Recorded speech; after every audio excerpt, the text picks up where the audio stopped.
Coucou tout le monde, je suis toujours Pauline de la page Facebook By Popo et de l'Instagram By Popo. On se retrouve aujourd'hui parce qu'il y a une question qui revient très souvent dans les commentaires ou dans les messages privés. On me demande comment coudre un panneau de tissu. Alors déjà, qu'est-ce que c'est qu'un panneau de tissu? Ça se présente la plupart du temps comme ça. Donc vous avez un motif constitue une partie du tissu, c'est pas forcément la moitié. Donc celui-ci, je l'ai trouvé chez Glitter Poupy. Et en l'occurrence, là c'est la moitié.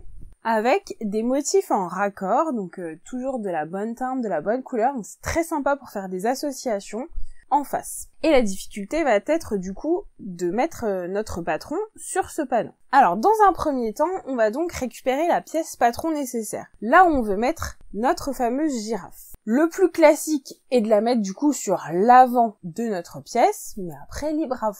Alors ici j'utilise un modèle de crop top, un patron allemand, et comme très souvent, les pièces patrons sont pliées en deux puisqu'on doit les couper en miroir sur la pliure du tissu. Ici, je trouve que ça complique pas mal la tâche, donc ce que je vous propose, c'est de reprendre une feuille, donc papier de soie, bâche, ce que vous utilisez pour reporter vos patrons. Si vous voulez quelques petites astuces sur le sujet, vous pouvez tout à fait retrouver la vidéo sur les patrons PDF disponibles sur la chaîne, ou peut-être que vous l'aviez déjà vu parce que vous êtes déjà abonné. Donc n'hésitez pas à le faire tout de suite pour être alerté des nouveaux tutos et des nouvelles astuces en ligne. Je reprends un morceau de bâche qui fait le double de mon patron. Surtout, il est super important que vous ayez déjà intégré les marges de couture sur votre pièce patron. Parce que certains panneaux sont vraiment petits au niveau du motif et après on peut avoir de mauvaises surprises en rajoutant les marges de couture par la suite. Donc je vous invite à décalquer votre pièce dans son intégralité. Alors ici, je vais venir mettre un petit scotch tout basique pour pas que mon patron bouge. Dans un premier temps, on va donc repérer le milieu de la pièce patron. Donc ça, c'est une ligne qui va être importante pour pouvoir tracer la symétrie par la suite. Alors, première étape, je viens redécalquer tout le contour de ma pièce patron.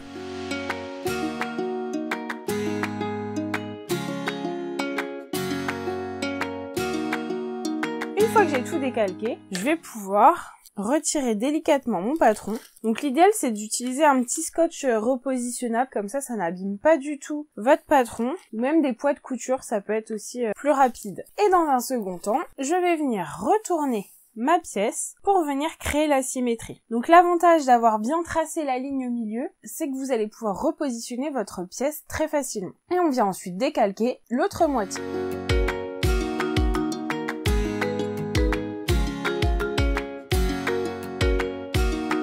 Ensuite, on peut retirer tous les scotch. On obtient notre pièce devant dans son intégralité. Maintenant, on va pouvoir s'occuper du tissu. Pour les besoins de réalisation de la vidéo, je vais découper directement mon panneau au milieu. Je sais exactement comment je veux positionner mes pièces et je suis sûre que ça va pas se juxtaposer. Si vous êtes moins certain à la maison et que vous pouvez poser votre tissu à plat, je vous conseille de découper pièce par pièce et de ne pas séparer les panneaux. Parfois, on a besoin d'un tout petit centimètre qui me correspond aux marges de couture et ça rend bien service.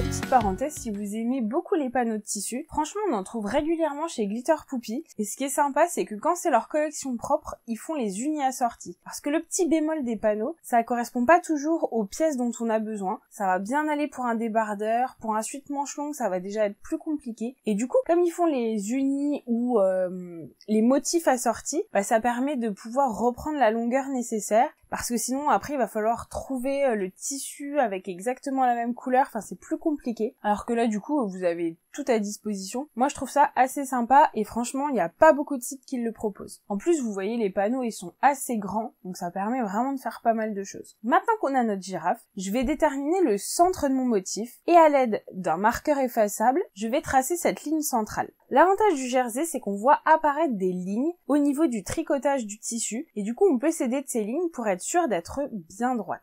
Alors, la moitié de mon motif, franchement je le vois bien là. Ouais, allez. Et maintenant, du coup, je reprends ma pièce patron. Et souvenez-vous de la ligne centrale. On n'a plus qu'à remettre l'une sur l'autre pour avoir notre motif parfaitement centré. Maintenant, je n'ai plus qu'à épingler et à découper le tissu.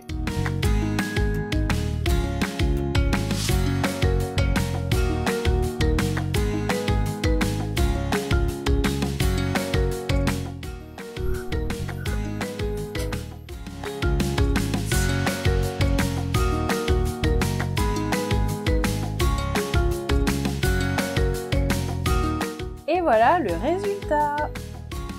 Notre motif est parfaitement centré. Et je vous propose tout de suite de voir le résultat final avec le vêtement porté.